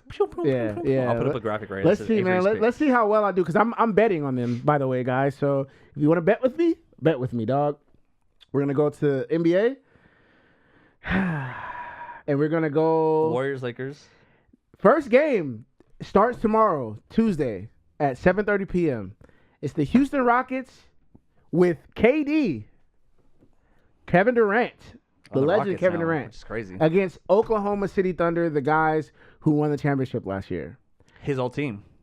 Yeah, his old team, actually. So, I think because Houston Rockets are a plus 238, which Houston Rockets were amazing last year. They played really well. They did pretty good last year. They played really well. But they have a KD now. Yeah. Like, you played really well without a KD. Now you have a KD. You are probably unstoppable. They keep trying to bring people to the Rockets to like be their all-star, and they haven't had one. Like they brought James Harden. They brought who was Westbrook on there for a little while? Westbrook was there, yeah. Like they keep bringing people on. Oh, Westbrook is also top. Yeah, Westbrook's a guy. Yeah, Westbrook's a guy. Which shout out to Westbrook, man. He just got it to a team. But anyways, he went to the Sacramento Kings. The Sacramento Kings with Westbrook is gonna be nasty. They're gonna be all right. I don't think they're gonna. They were pretty good last year. I don't know if they're gonna. Oh, we'll see. But anyways. Back to this. I think the Rockets are going to beat the Oklahoma City in the season opener. And I think they're so, I guess, what's the word? Their odds are so low. Yeah, they're big underdogs. Big underdogs because Oklahoma City's at home and they just won, but I don't see them beating KD. And it's the first game of the season. I don't know if they are even really. So I'll put in my money on Houston Rockets. And then you got the Golden State Warriors against Los Angeles Lakers. LeBron's not playing, and I love Luka, but like, man, you're going up against the Warriors with Jimmy Butler. Mm-hmm. You got Steph Curry. Mm-hmm. You got Draymond Green. Mm-hmm. There's so many other forces on that team, where's Kyle Kuzma play right now? Kyle Kuzma, he's on Milwaukee Bucks, I think. And I just don't see them. I just don't see the Lakers without LeBron beating this team. So I'm picking them as well. And then you got Bronny playing? Bronny's not playing either. Yeah, which shout out to Bronny. Starting five would be fucking sick. Shout out to Bronny. I don't think he would be a factor if he were playing though. Yeah. I love Bronny, but come on, man. Just the Golden State Warriors you're talking about. So after that, on Wednesday, here we go. I'm not gonna talk too much about these teams, but I'm just gonna give you my picks because I feel like we'll be here all day. It's the Cleveland Cavaliers versus the New York Knicks. It's gonna be a great game, but I am picking the Cleveland Cavaliers. Yeah, which they're underdog, but plus 115. But I just think, man, that's hard actually because the New York Knicks are really good. Yeah, the Knicks have a run for the finals this year. Yeah, you know what? Because I already put a bet in. I'm gonna put the Knicks for this one. Yeah, I'm gonna put the Knicks because they're a scary team. They're a really scary team. And the next team is Miami Heat versus Orlando Magic. The Heat are really bad. They're bad. Yeah, they're really, really bad. Oh, interesting. The Orlando Magic's coming up. Like they have France Wagner, they have Banchero, who's really good. He's a young dude. And the Heat only has Bam. Like that's the only real dude. Tyler Herro, but like he's not elite like that. Like he's good. Trust me, he's good. But I see Orlando beating them. Okay. Brooklyn Nets versus Charlotte Hornets. Hornets have LaMelo. They do, but LaMelo's been balling. Brooklyn Nets are like, I'll always say this: LaMelo's good, but that team isn't great. Yeah. Like they're exciting. He has like highlights, but like they're not winning games, right? So I think the Brooklyn Nets beat them. Okay. Yeah, and then you got the Toronto Raptors versus Atlanta Hawks, which Trae Young they're gonna win. They're gonna beat the Toronto Raptors. Toronto Raptors are poop. They're bad. Yeah. And then you Where's got Kawhi playing right now? Kawhi's also one of my favorite players. Kawhi's dope. Yeah, Kawhi's dope. I don't know why I didn't put him in my starting five. And then you got the New Orleans Pelicans versus the Memphis Grizzlies. Zion is back and he's healthy and he looks good. Pause. So I think this is a steal too. They're plus one. I think they're putting them as underdogs because they're away games. But like these guys are good. Like Memphis Grizzlies are good, but like the New Orleans Pelicans are really good. With Zion, healthy Zion. Yes, yeah, dangerous. So and then you got the Detroit Pistons versus Chicago Bulls. Which I think Detroit's going to win because they have Cade Cunningham, and yeah, I think they're good. Okay. Washington Wizards versus Milwaukee Bucks. Easy. Bucks. Giannis is going to smack them. Then Clippers versus Utah Jazz. Dude, Clippers have Kawhi, James Harden and Kawhi, bro. Like that, yeah. And then you got the San Antonio Spurs versus Dallas Mavericks. This is gonna be a good game because that's a great game. and the Spurs are actually elite. Yeah. And this is only Wemby's like third year. Yeah. So this is like it takes a couple years to get comfortable, learn. He's putting on weight a little more. Like he's like more of an adult now. Like he's more of a grown man. He's got taller. They say he got taller, bro. Probably put on weight. Probably got stronger. Yeah. So this game, it's like Space Jam when the tall skinny one like stretch out his arm and just like dropped it in the basket. Like that's what we do. Yeah, man. So I don't even know with this game, man. Because the Dallas Mavericks are good, but they don't have Kyrie right now, which Kyrie's makes out? a big. Yeah, Kyrie's out still because of his. I think he tore his ACL or MCL or something like that. Okay. But they have Klay Thompson, they have AD, they have Cooper Flag, the new kid, and they're at home. So I'm gonna just pick Dallas. The Mavericks are good. Yeah, I'm gonna pick Dallas. Dude, they don't even have Kyrie yet. I think the when we said the starting five, I think they're gonna pick Klay or Kyrie or AD from that team, the Mavericks, for the next starting five because I think they're gonna win. Starting five is gonna be like an elite series every year. Oh yeah, for sure. Like it's such a good series. For sure. So I'm picking Dallas Mavericks in that game, and then you got the Sacramento Kings versus the Phoenix Suns, which Westbrook is on the Sacramento Kings, and they have Sabonis. They have De'Aaron Fox. Yep. They have it's another kid on there. He's a young kid. He's really good. I think they win. I think they're gonna Kings be. Are good. I think they're gonna be a good Phoenix Suns, which they're gonna beat them. No, they're gonna beat them. KD's not on there anymore. KD's not on there. Like they got Devin Booker. Devin Booker's great, but like that's it. Like what's the big guy? They got Dylan Brooks, I think. What's the big guy? No, DeAndre Ayton is on the Lakers now. Oh, he's on the Lakers. He's now? on the Lakers now. Yeah. Oh shit, that's crazy. So yeah, I have them winning against the Suns, and then you have Memphis versus Portland, which Portland has Dame and Drew Holiday now, which they're gonna be good. But Dame, dude, Dame's also one of my favorite players. I forgot about Dame.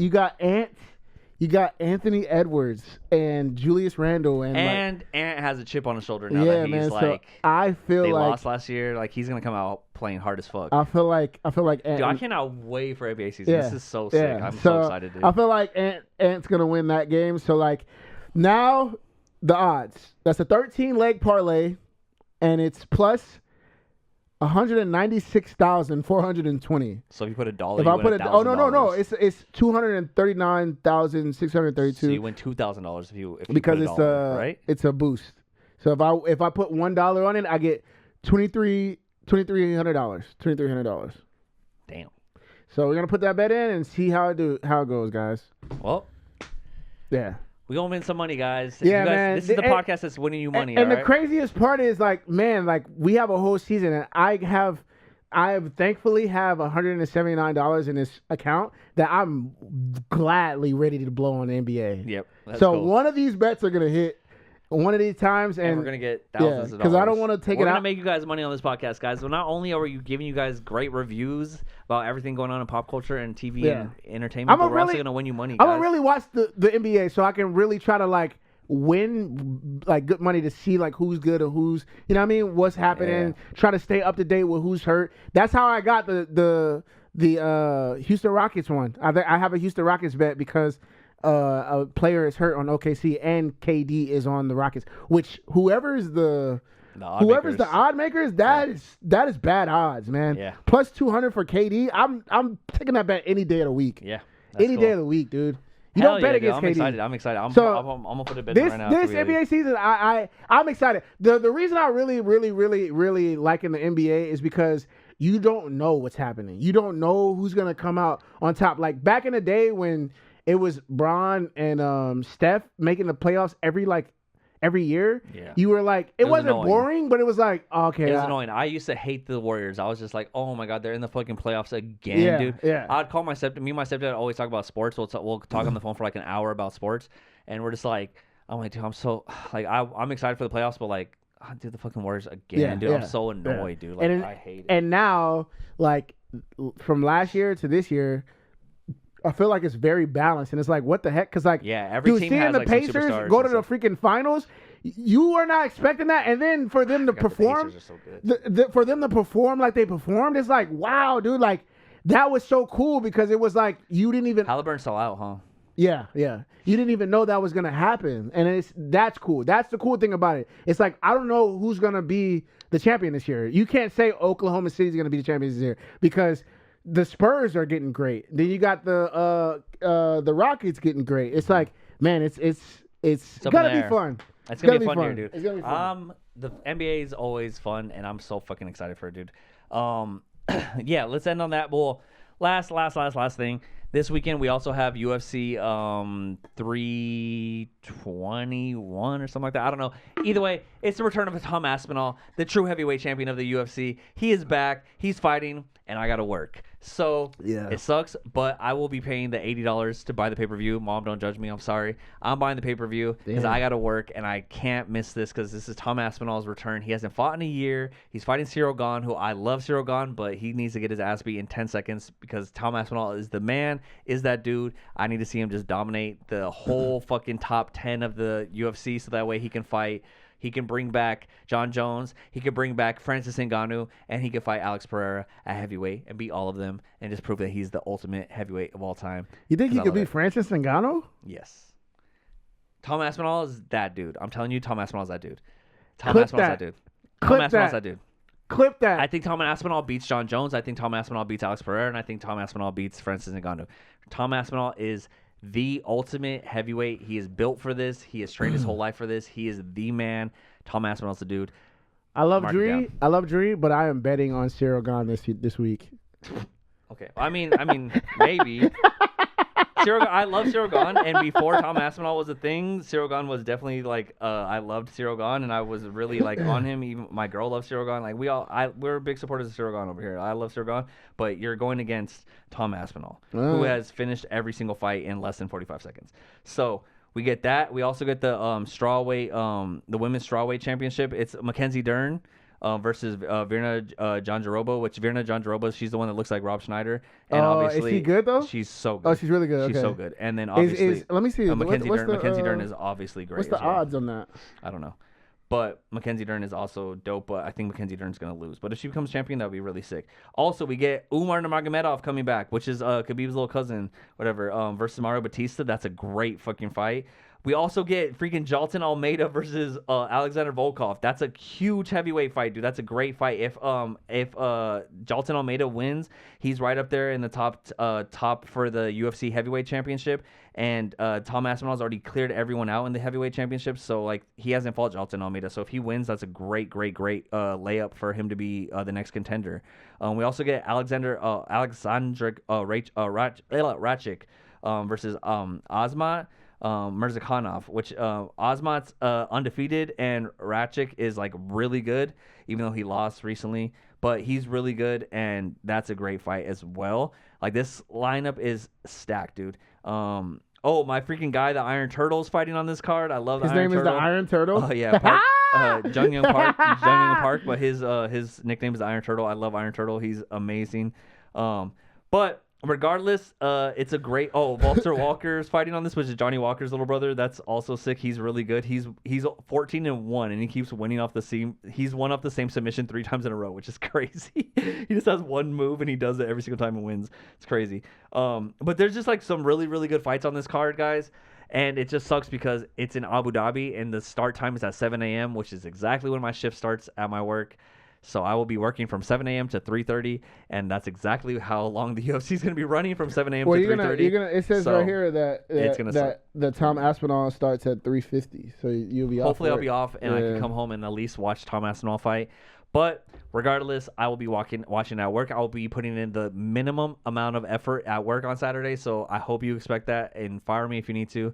I will find another job because I care about UFC more than anything, and I'm excited for that. So this weekend, great UFC fights. There's also probably some boxing. There's probably other stuff going on, but all that matters is Tom Aspinall is returning. He is back. The heavyweight champion is back, and he's going to claim his belt, beat Cyril Gane in 10 seconds, and call out John Jones, call out Alex Pereira, call out whoever wants to smoke Francis Ngannou. Even though you're one of my favorite fighters of all time, bring your ass back to the UFC. Let's get it. I would love it if Tom Aspinall won and then called out John Jones on like being scared of him. That'd be cool. That's the first thing I would do. If I'm Tom Aspinall and I beat, he's gonna beat Cyril Gane, he's gonna knock him out. He's gonna knock him out or submit him. Tom Aspinall is different, dude. You don't understand how different this guy is. No one moves like Tom Aspinall at heavyweight. No one strikes like him. No one has a power like him. Like his striking is fast. His average fight time is like 47 seconds. Dang. Yeah. He's never got. I don't think he's ever gone past the second round. Like he's insane. He's insane. He's only ever lost once, and it's because he blew out his knee. Who did he in the lose fights? To? Curtis Blades, which then he came back and beat Curtis Blades in 30 seconds. Okay. Like, and Curtis Blades is a monster. I love Curtis Blades, and he beat him quickness. You know what I mean? Okay. So Tom Aspinall is just the man, and he's gonna have a chance to prove it. If he beats Cyril Gane this weekend, the rocket's shooting off. If he loses Cyril Gane, I don't know where we go from there. Because then Cyril Gane's the champion again, and then at that point, it's just like, well, he just lost to John Jones, and it's like everything's fucked. Cyril Gane lost to John Jones? In 15 seconds.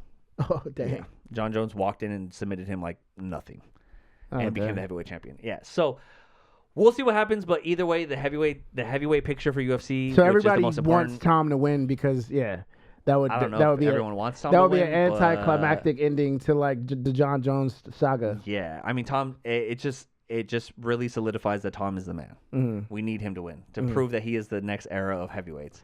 But so, hey, we'll see. I'm not betting on this because I see how I'm hyped on it though. I see how much Dre is invested and like the emotions. We always lose money. Yeah. But I think Tom Aspinall is like a surefire pick. That's a money pick right there. But he's probably like a minus like 300 or something. So he's minus 450. Is he? Yeah. It's not worth it. But it's all good. Cyril Gane's so dope, but I know Tom Aspinall is just too fast for him. He's just too fast, too quick. Just he's the man. So with that being said, Cyril Gane was just in a movie. Yeah, he was. What movie was that? It was the one that John Jones was in as well. Like it's like a French movie or something like that. It was on Netflix, I think. It was like a spy movie or something. Yeah, it was a spy movie. Was John Jones in it too? Yeah, he had a cameo or something like that, I think. Oh shoot. Okay, yeah. I remember seeing Cyril Gane had a role. Yeah, he was the main part. Yeah. He got like arrested by the girl and stuff in the movie. Yeah. It was like a whole scene. Cyril Gane is more focused about being an actor and a model, and honestly, like that's great for you, dude. Like you're a great guy. I love Cyril Gane. I think he's great. He's a talented fighter, but like he's a good-looking 6 foot fucking 10 monster. Like just go be an actor, be a model, do your thing. Leave the fighting up to leave it up to Tommy. Leave it up to Tommy Aspinall. Yeah. But with that being said, ladies and gentlemen, good stuff on the horizon. Great stuff in our past. We had a lot of fun this week. But next week we got more stuff to look forward to. We appreciate you guys for watching as always. Make sure you guys are liking the podcast. Make sure you guys are sharing it. Comment, throw some comments on there. I say this every week, but throw some comments on there. Subscribe if you guys are down to subscribe. Become a member if you're down to become a member. I just got everything worked out with our memberships again, so we're all good back on our membership. So everything's cleared. We're good to go. So if you guys want to become a member, become a member. We're very, very close to getting AdSense. So like, what's that mean? That means that they'll show ads on our podcast and we get paid for the commercials. Oh, dang. So we're very close. We're 300 subscribers, or we're at 750 something subscribers. We need 1,000 subscribers. Oh shoot. And we need a certain amount of watch time. So we're only like 300 hours away from watch time and we need like 2,000. We're like very close. Like we're like 3/4 of the way there for watch time, and we're 3/4 of the way there for subscribers. So put the word out. Help us get some subscribers. Help us get some freaking watch time. Just let it play in the background. At least watch the whole episode all the way through. Even if you're not paying attention, just put it on. Let the whole thing run. This episode's gonna be like 1:30, so just like let that run. We get like 10 people to watch that. That's like we're adding to our watch time. So just help us with our watch time. Help us with our subscribers. Become a member if you're down. Follow me on UFC Dre. This last weekend on Saturday during the fights, I was busy all day, but then I came home and I got to watch like the last 3 fights for UFC, which were all super controversial, which I wanted to get into today, but that's for a whole nother podcast. You can watch that on my UFC Dre podcast. I went on TikTok Live, had like 300 and something people. Did you do the thing? I did the background. You had the background? Oh, let's go. I did the background with the fight card on me, and I just had it set up, and I was watching the fights, and I had so many people popping in, commenting. Yeah, that's it. I had one dude, shout out MJ. I only got one follower because this dude, MJ, he stuck in there the whole entire time and was talking to me, like commenting the whole time. He's dope as fuck. That's cool. Yeah, so he's a follower. I follow him back. So I'm building on that, but it was so much fun, dude. Like my girl was like asleep in the bedroom, so I was like trying to be like quiet, but I set it up, watched the whole thing, and it was so much fun. I would love to do it for this fight card, but obviously I'm working. But I might be able to. I might who knows? We'll make it work. Yeah, you'll find out where I'm working this weekend if you But it's hard because I can't watch it on my phone and then also stream on my phone, right? So it's like if I'm streaming, I have to stream. Are you doing like the what do you call it, the truck or something like that? You should bring your laptop. Yeah, I don't know. Saturdays are pretty busy. We have like adoptions, we have a bunch of different things. So I don't know. We'll see what happens. Saturday's always busy, but we'll see what happens. But honestly, I probably am gonna I'm probably gonna avoid it altogether. And then get off work, come home, and throw it on and watch it from the beginning and stream myself watching it from the beginning. I see. So you guys can watch it with me. Just don't ruin it in the comments, please. They're definitely gonna ruin it in the comments. But at least I could watch maybe the Tom Aspinall. At least maybe I can watch the Tom Aspinall live. Tom Aspinall about decisions. Yeah, never. Not once has he had a decision. But if Tom Aspinall by decision is probably a plus fucking 2,500. Real quick before we did, let's see. Tom Aspinall by decision. It's not that bad. It's plus 640.